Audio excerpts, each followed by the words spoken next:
अस्सलाम वालेकुम नाज़रीन, आप देख रहे हैं A1 ग्लोबल टीवी और मैं हूं आपका होस्ट GM अकबर। मैं आपके लिए लेके आया हूं एक बहुत खूबसूरत प्रोग्राम जिसमें मैं आपकी मुलाकात कराऊंगा स्टार से, हाँ, पाकिस्तान के स्टार से और पाकिस्तान से बाहर रहने वाले पाकिस्तानी स्टार से। तो नाज़रीन, बहुत खुशकिस्मत हैं हम आज हमारे साथ एक बहुत बड़ी हस्ती मौजूद हैं, राइटर सिंगर आकिबुर रहमान। बहुत शुक्रिया इनका कि उन्होंने हमें आज के प्रोग्राम में टाइम दिया। तो आए हम बात करते हैं आकिबुर रहमान से। जी अस्सलाम वालेकुम आकिब भाई, कैसे हैं आप? ठीक ठाक हैं? वालेकुम अस्सलाम, बिल्कुल मैं ठीक ठाक। आप कैसे हैं? मैं बहुत खूबसूरत, आपसे मिलकर बहुत खुशी हुई मुझे। Thank you so much. आपका भी शुक्रिया, आपकी पूरी team A1 global TV UK की पूरी टीम का बहुत शुक्रिया। आप लोगों ने मुझे मदऊ किया अपने प्रोग्राम में और प्रोग्राम का हिस्सा बनाया, बहुत शुक्रिया। जी आपका मैं बहुत ज़्यादा शुक्रगुजार हूँ कि आपने हमारे A1 ग्लोबल टीवी को टाइम दिया। आकिब भाई, आप ऐसी मशहूर हस्ती हमारे प्रोग्राम में आए और हमारे साथ बात करें, ये हमारे लिए काबिल फ़ख्र है। तो सबसे पहले आप ये बताएं, बचपन कैसा गुजरा आपका? बचपन एज यूजुअल जिस तरह सब लोगों के बचपन जो हैं वो शरारतों में गुजर जाते हैं और बेपरवाही में गुजर जाते हैं। किसी चीज़ की कोई परवाह नहीं होती, कोई टेंशन नहीं होती और छोटी छोटी चीज़ों में खुशियाँ आपको मिलती हैं। अच्छा, आप इतने टैलेंटेड हैं, शरारतें क्या करते थे आप? शरारतें वही किसी की बेल बजा के भाग जाना। कभी च्युइंगम लगाई किसी की बेल्ट पे? आप हम लोग जब छोटे थे तो च्युइंगम लगा के भाग जाया करते। नहीं, मैं इतना गंदा काम नहीं करता था तो ये जो है बस बेल बजाई भाग गए, ठीक है। कभी किसी को वैसे छेड़ दिया, तो बस इसी तरह ही था, कोई ज़्यादा इतनी शरारतें नहीं मैंने की। बहुत ज़्यादा। अच्छा, तो ये बताएं कि आप सिंगर हैं, राइटर हैं, तो आप सिंगिंग की तरफ से कैसे हैं? सिंगिंग की तरफ बेसिकली जब मैं अपने इलाके से शिफ्ट हुआ लाहौर में, तो साथ में स्टडी कर रहा था और साथ ही मैंने अपना कैरियर जो है वो शोबिज़ इंडस्ट्री में शुरू कर दिया एज अ राइटर। और जब मैंने एज अ राइटर काम शुरू किया तो मुख्तलिफ़ इवेंट्स आते रहे जिनमें मुझे चूँकि सिंगिंग का शौक़ था, बचपन से ही जो है वो मैं उसको गाने भी गा रहा था, कुछ नाते भी पढ़ता था, मुख्तलिफ़ कंपटीशन मैंने विन किए हुए थे। तो फिर जब भी मुझे स्टेज पे सिंगिंग का मौका मिलता था तो मैं भाग के सबसे पहले पहुंच जाता था। कॉलेज में भी काफ़ी परफॉर्मेंस रही होंगी आप? कॉलेजेस में भी रही बिल्कुल, और सबसे जो अच्छा और बाकायदा आगाज़ मेरा हुआ था एज अ सिंगर, वो जिस तरह हमारा ये लाहौर के अंदर होता रहा है जश्न बहारा फेस्टिवल रेस कोर्स पार्क में, वहाँ पे मेरा 22 डेज़ की मेरी परफॉर्मेंसेस थी।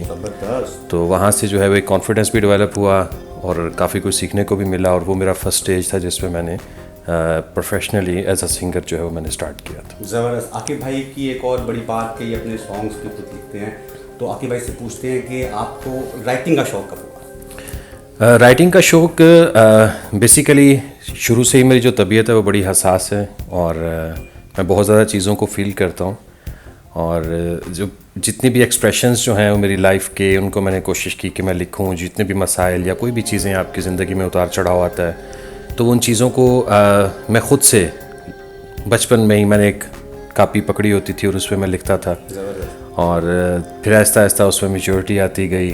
फिर कोशिश की कि जब मैंने सिंगिंग शुरू की तो मैंने कहा मैं अपने गाने भी लिखूँगा। ड्रामाज़ लिखने का मुझे बड़ा शौक़ था कि जब मैं ड्रामाज़ चलते देखता था उनके डायलॉग्स जो है वो उनके ऊपर मेरी काफ़ी ज़्यादा फोकस रहता था। तो सिर्फ इस वजह से फिर मैंने कोशिश की, फिर सीखा। कुछ बड़े उस्ताद थे मेरे, उन्होंने मुझे काफ़ी चीज़ें बताई कि ड्रामा राइटिंग कैसे होती है, फिर पोइट्री के हवाले से कि काफ़िया रदीफ़ क्या होता है, सारे मामला जितने भी थे। तो फिर चलता रहा सिस्टम, जो करते रहे। अच्छा, तो आकिब भाई आप सॉन्ग्स लिखते हैं, तो जब आप पहले आपने बताया कि बचपन में लिखते थे तो आप सोचते थे जो चल रहा है उसको सोचते हुए आप लिखते, तो अब सॉन्ग्स लिखते हैं तो मुख्तलिफ कैफियत होती हैं, तो वो कैसे तारी करते हैं अपने ऊपर? अच्छा, जब आप किसी भी चीज़ को, कोई भी कैफियत आप को अडॉप्ट करनी पड़ती है तो वो चूँकि अगर आप आर्टिस्ट हैं और गॉड गिफ्टेड हैं तो आपके लिए बहुत आसान होता है कि आप अगर आपको कोई चीज़ सैड लिखनी है तो आपको ये नहीं कि बाकायदा जाके कहीं पे सैड होना पड़ेगा या कहीं आपको स्पेशली कोई दुख लेना पड़ेगा फिर जाके आप कोई चीज़ कर सकते हो। आपने वो मुआशरे में चीज़ें देखी होती हैं कि बिल्कुल, आप उनको वक्त के साथ साथ जो है वो ढालते रहते हैं। बड़ी बात है कि आप लोगों के एहसासात को लिखते हो और फिर उनको बयान करते हो, गाते हो म्यूज़िक के साथ। आकिब भाई से बात करने का बड़ा मज़ा आ रहा है, तो बात के साथ साथ उनसे सुनते हैं कि कुछ सिंगर हैं तो फिर हम मज़ा लेते हैं पूरा महफिल का। तो आकिब भाई आप मलिकवाल से हैं, तो आपको अपने मलिकवाल वाली साइड का भी सॉन्ग सुनाया है खूबसूरत सा। हमारी जो धरती है जहाँ पे मैं पैदा हुआ, उसका ताल्लुक़ 2 ज़ुबानों के साथ है सबसे ज़्यादा। एक सराइकी टच है और एक पंजाबी पीक है जिसको हम बार की ज़ुबान कहते हैं, ठीक है, जिसको हम जो है वो गांव देहातों के लोग जो है इसको जंगली ज़ुबान कहते देखिए हैं। इल्म में इजाफा हो रहा है, ठीक है। इतनी और कीमती इनकी हमारे साथ गुफ्तगू है। उसमें चूँकि फिर उस वहाँ से ही सराइकी जो है वो स्टार्ट होती है, आगे से डिस्ट्रिक्ट सरगोदा शुरू हो जाता है। तो मेरा सराइकी में काफ़ी अच्छा जो है वो मुझे बड़ा प्यार भी है, बड़ी पसंद भी है। मैं गाता भी काफ़ी ज़्यादा सराइकी में हूँ। तो मैं उसी का एक सुनाता हूँ। हम बेसिकली मेरे बड़े प्यारे मोहसिन भी हैं, दोस्त भी हैं, उस्ताद भी हैं, महमूदुल हसन साहब म्यूज़िक डायरेक्टर। उन्होंने हमने जब प्लान किया कि हम सराइकी वर्जन को चेंज करते हैं, थोड़ा मॉडर्नाइज करते हैं, क्योंकि जो एक टिपिकल स्टाइल पिछले अरसे से चलता आ रहा है कोई 3-4 दहाइयों से, उसको हम चेंज देते हैं थोड़ा सा। तो हमने एक अनप्लग सॉन्ग किया था, कोई रोही याद करें दिए, तो वो मैं थोड़ा सा सुनाता हूँ आपको। कोई रोही याद करें दिए, कोई रोही याद करें दी, ढोला वाला तू नित हासनेड़े देंदी, ढोला वाला तू कोई रोही याद करेंदी है, कोई रोही याद करेंदी है। कोई बाजरा तुल वंजणे, कोई बाजरा तुल वंजणे, असा ते को छोड़ दिता वे ते दर दर रुल वंजणे, असा ते को छोड़ दिता वे ते दर दर रुल वंजणे, ओ कोई रोही याद करेंदी। वाह वाह जी, बहुत ज़बरदस्त। आपके लिए मैं तालियां, और मुझे Thank you so यकीन much। है कि मेरे नाजरीन भी इस वक्त आपका गाना सुनकर काफ़ी महसूस हुए होंगे और पुरजोश तालियां बजा रहे होंगे। तो हम बात का सिलसिला आगे लेके चलते हैं। जी आकी भाई, तो आपके साथ अब तक की जो गुफ्तगू गुजरी बड़ी जॉली और बड़ी इंटरटेनमेंट वाली गुजरी है।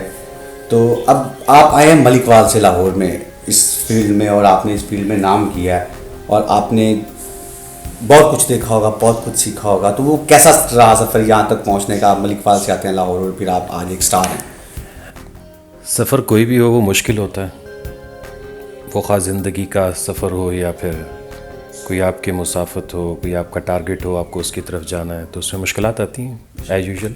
जिस तरह हर बंदा जो है वो अपने अपने हिसाब से, अपने तजुर्बात के मुताबिक जो अपनी जो उसको एक लाइन ऑफ एक्शन उसके माइंड में होता है, उस हिसाब से वो उसमें सर्वाइव करता जाता है। और मेरी भी ज़िंदगी मुश्किल रही है और मुश्किलात आप भी आती हैं, लेकिन ये है कि आपके अंदर जब एक एम की किसी को चीज़ को हासिल करने की जस्तजू लगन होती है, तो फिर ये मुश्किलात भी कुछ नहीं आपका बिगाड़ सकती हैं। फिर ये टेंशन्स जो आती हैं, फिर कुछ लोग जो आते हैं ज़िंदगी में, वो आपको जो नापसंद करते हैं, तो वो भी आपका कुछ नहीं बिगाड़ सकते। और मेरी जो ज़िंदगी का सफ़र रहा, मैं एक स्टूडेंट के तौर पे मैं अपने यहाँ पे लाहौर में शिफ्ट हुआ, तो जितनी भी ज़िंदगी गुजरी स्ट्रगल में, चाहे वो शोबिस की थी या वैसे ज़िंदगी के मुख्तलिफ़ मामलात में जो स्ट्रगल रही है, उसमें मुश्किलात ही थी, कोई आसानी नहीं है। क्योंकि बेसिकली मेरे हिसाब से ज़िंदगी नाम ही एक मुश्किल का है। बिल्कुल, आसानी से कट जाए तो वो ज़िंदगी नहीं होती है, और उस ज़िंदगी का मज़ा भी नहीं होता।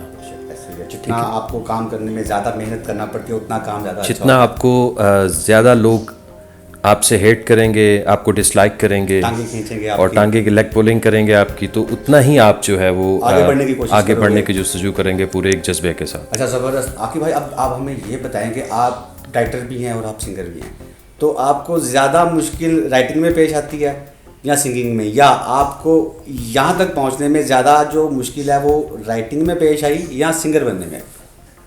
अच्छा, अगर भाई इस तरह है कि मुश्किलात जो हैं वो कोई भी आप काम करें, तो आपने अगर कोई बिल्डिंग भी बनानी है तो उसको भी बनाने में आपको काफ़ी ज़्यादा हर्डल्स होती हैं, प्रॉब्लम्स आती हैं, काफ़ी चीज़ों को आपको देखना पड़ता है, सीखना पड़ता है, और बगैर सीखे आप कुछ भी नहीं कर सकते। आप में हुनर भी है, ठीक है, गॉड गिफ्टेड है आप, लेकिन आपको फिर भी बहुत से मामलात, बहुत सारी चीज़ें सीखनी होती हैं। हाँ, एक चीज़ आप नहीं सीख सकते, जिस तरह मैंने आपके शो के शुरू में कहा कि एहसास जो है और फीलिंग्स जो है वो आप कहीं से नहीं सीख सकते, वो आपके अंदर कुदरत ने दिया हुआ एक तोहफ़ा होता है, वो हर किसी में नहीं होता। तो मुझे जो है वो, मैं जो समझता हूँ कि वो ड्रामा राइटिंग जो है वो बहुत मुश्किल है। सिंगिंग अपने लिहाज से, चूँकि मैं बेसिकली भंगड़ा या मैं फोक गाने गाता हूँ, गज़ल गायक होता तो मैं आपको कहता कि हाँ बहुत मुश्किलात हैं उसमें, तो जो मेरा सिंगिंग का एक लेवल है उसमें इतनी हार्ड मुझे प्रॉब्लम नहीं आई जितनी इंटरटेनमेंट है, ठीक है। और बस फीलिंग्स आ जाती है, फोक आप गा रहे हैं तो उसमें फीलिंग आ रही है, या आप थोड़ा सा कोई लाइट सॉन्ग कर रहे हैं तो उसमें आपको फीलिंग्स हैं, बाकी भंगड़ा है उसमें फीलिंग वो आसानी से आ जाती है। लेकिन ड्रामा राइटिंग जो है, चूँकि उसमें आपको लिखना है, उसमें आपने हर करैक्टर को फील करना है, उसमें आपने हर करैक्टर की नेचर को फील करना है, और उसमें आपने जब भी करैक्टराइजेशन भी करनी है, फिर उसको जैसे आपने आगे लेके जाना है सीन बाय सीन, तो वो आपको बड़े अच्छे से पता है। आप खुद भी माशाल्लाह लिखते हैं। बस मैं अभी सीख रहा हूँ, तो इंशाल्लाह वो ज़्यादा सीखने का मेरा अमल जारी रहेगा। तो बड़ी खूबसूरत बातें करते हैं, ये मुझे हमेशा सिखाते हैं, मेरा इनके साथ बड़ा अच्छा याराना है। तो अकीब भाई जो है वो अभी हम इनसे सवाल करेंगे, सवाल नहीं करेंगे बल्कि फरमाइश करेंगे। फरमाइश ये है कि अब आपके लिहाज से जो आपका सबसे ज़्यादा पसंद किया गया सॉन्ग है, जो कि नाज़रीन ने सबसे ज़्यादा पसंद किया है, वो कौन सा है, वो सुनाएंगे आप इन नाज़रीन को। जो बार बार एक ही शख्स का नाम आता है मेरी जितनी भी डिस्कशन है म्यूज़िक के हवाले से, और वो नाम है महमूदुल हसन साहब का। माशाल्लाह बहुत बड़ा नाम और है। मेरे साथ उन्होंने हकीकत में बड़ा उनका प्यार है और बड़ी मोहब्बत है, और उनकी सरपरस्ती है कि मैं काफ़ी चीज़ें ऐसी कर जाता हूँ जो आम लोग नहीं कर सकते हैं। तो उन्होंने एक ट्रैक बनाया था जोगिया मेडा कम कर दे, ठीक है। तो वो काफ़ी ज़्यादा सोशल मीडिया पे भी घूम रहा था कि ये वायरल हुआ, तो वो मैं आपको सुनाता हूँ। या जोगिया मेडा कम कर दे, कोई ये जई शै अज दम कर दे। या जोगिया मेडा कम कर दे, कोई ये जई शै अज दम कर दे। मैं को ढोला याद आवे ना, ओ कमाइया याद आवे ना। मैं को ढोला याद आवे ना, ओ कमाइया याद आवे ना। कै वेले दिल थींदा उसनू सजा देवा, जिवें उस भुला छोड़े मैं भी भुला देवा। या जोगिया मेडा कम कर दे, कोई ये जई शै अज दम कर दे। बंदा अखियां रोज रवावे ना, ओ कमाइया याद आवे ना। बहुत ज़बरदस्त, बहुत शुक्रिया आपका, आपने इतना कीमती वक्त दिया हमें। एवन ग्लोबल टीवी की सारी टीम आपकी बहुत शुक्रगुजार है। अच्छा, बातें तो हम आपके साथ करते रहेंगे, और ये बात बड़ी मज़े की करने जा रहा हूँ मैं आपके साथ। एहसासात की बात हो रही थी, अभी हम आम लोगों के एहसासात की बात कर रहे थे। इन्होंने वतन के लिए भी अपने एहसासात लिखे हैं, और फिर आवाम के लिए जो उनके रोज़मर्रा की ज़िंदगी के उनके जो हालात है ना, उनके ऊपर एक इनका सॉन्ग मशहूर हुआ था पूरे पाकिस्तान में, और थरथली मच गई थी उसके ऊपर। और दुनिया में मुझे फ़ोन्स आए हैं कि यार ये कौन, आकिब भाई आपके वही दोस्त हैं जिन्होंने ये सॉन्ग गाया है, वही हैं। मतलब बड़ी दूर दूर से मुझे कॉल्स आई। तो आकिब भाई वो सॉन्ग जो था वो आपके दिमाग में कैसे आया, और किस तरह से आपने वो, उसका मुझे ज़रा क्राइटेरिया बताएं। असल में अगर भाई इस तरह है कि हम कोई भी इवेंट आता है, खा वो ईद मिलादुन्नबी हो, खा वो कोई रमज़ान का हो, या कोई भी त्यौहार आ जाता है हमारा, ईद हो, किसी भी तरह का खा मुहर्रम के हवाले से हो, तो हमारी कोशिश होती है कि हम हर एक सीक्वेंस में, हर सेगमेंट में जो है वो अपना अपना हिस्सा डालें।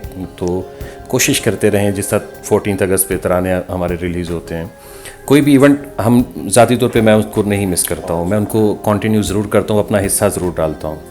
तो ये वक्त आपको पता है कि मुल्की हालात जिस तरफ पहुँच चुके हैं, जो महंगाई से आवाम की स्पेशली हालत है, मैं सिर्फ आवाम को लेके एक बात कर रहा हूँ।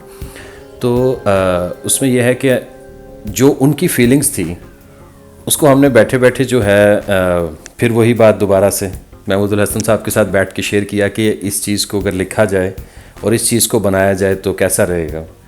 तो उन्होंने इजाज़त दी, उन्होंने कहा जी बहुत अच्छी बात है, इसको किया जाए।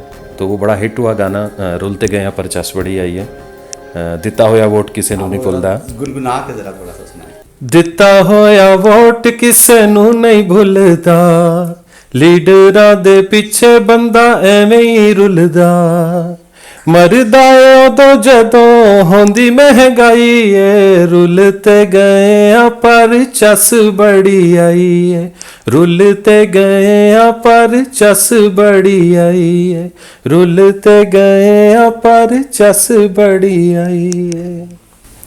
आगे भाई आपने कमाल लिख दिया और फिर कमाल गा भी दिया और म्यूजिक भी कमाल बनाया आपने इसका कि ये लोगों की जुबान पे मैंने हर जगह पे देखा ये गाना इतना हाँ hit काफ़ी हुआ है। ज़्यादा पजीराई मिली इसको लोगों अब देखें इस सॉन्ग का इस पोइट्री का ताल्लुक डायरेक्ट पब्लिक तक था, आवाम तक था। तो आवाम की जब चीज़ उन तक पहुंची तो उन्होंने उसको ज़्यादा पसंद किया, फिर शेयर भी किया, फिर आपको पता है वो किस हद तक वायरल हुआ। तो आगे भाई बहुत मज़ा आया आपके साथ बात करके। तो अब रीत है, हमारे पास टाइम भी कम है, आपके साथ गप्पे लगाने का बड़ा मज़ा आ रहा था। तो एक कोई मैसेज अपनी तरफ से ये जो नाज़रीन आपको देख रहे हैं उनके लिए जो उनकी ज़िंदगी में उनके काम आए। सबसे पहले तो बहुत शुक्रिया एक दफ़ा फिर आपका हैबर भाई, और आपकी पूरी टीम का बहुत शुक्रिया, आपके लाहौर स्टूडियो की टीम का बहुत शुक्रिया, और specially A1 global TV UK की जो चेयरमैन हैं शाहिद साहब, उनका बहुत शुक्रिया, और इंटायर टीम का जिन लोगों ने मुझे इतनी देर बर्दाश्त किया और मुझे आप लोगों ने याद रखा। तो मैसेज सिर्फ मेरा पूरी कौम के लिए, पाकिस्तानी कौम के लिए और इंसानियत के लिए यही मैसेज है कि एक दूसरे का एहसास करें, एक दूसरे से प्यार करें, एक दूसरे की कदर करें, एक दूसरे को कोई तकलीफ़ ना दें। अगर आप किसी को खुशी नहीं दे सकते तो किसी को आप परेशान भी ना करें। अगर आप किसी को हंसी नहीं दे सकते तो आप किसी को रुलाएं मत। अगर आप किसी को सुख नहीं दे सकते तो किसी को दुख मत दें। एक दूसरे का सहारा बने अगर आप बन सकते हैं, और हमेशा एक दूसरे के लिए दुआ करें, नेक ख्वाहिशात का इजहार करें, और एक दूसरे की मजबूरियों में, महरूमियों में उसके काम आएँ, तो ज़िंदगी आपकी भी खूबसूरत हो जाएगी और अल्लाह भी आप पे बहुत मेहरबान रहेगा। मेरा यही मैसेज है आपके लिए, और हमेशा मेरी दुआ है कि आप सब लोग देखने वाले जो हैं वो खुश रहें, आबाद रहें। अल्लाह पाक आपको अपने हिफ्ज़-ओ-मान में रखे। बहुत शुक्रिया। बहुत शुक्रिया आपका कि भाई देखिए कितना खूबसूरत मैसेज था, और मैं एक मरतबा फिर से इनकी आजिज़ी को सलाम पेश करता हूँ, और A1 ग्लोबल टीवी यूके की सारी टीम की तरफ से इनका शुक्रिया अदा करता हूँ, शाहिद साहब की तरफ से इनका शुक्रिया अदा करता हूँ, और अपने डायरेक्टर प्रोग्राम की तरफ से इनका शुक्रिया अदा करता हूँ। तो आप नाजरीन, आप भी अब हमें इजाज़त दीजिए, हम चलते हैं और फिर हम अगले प्रोग्राम में आएंगे एक बहुत बड़े स्टार के साथ। इजाज़त दीजिए, अल्लाह हाफ़िज़।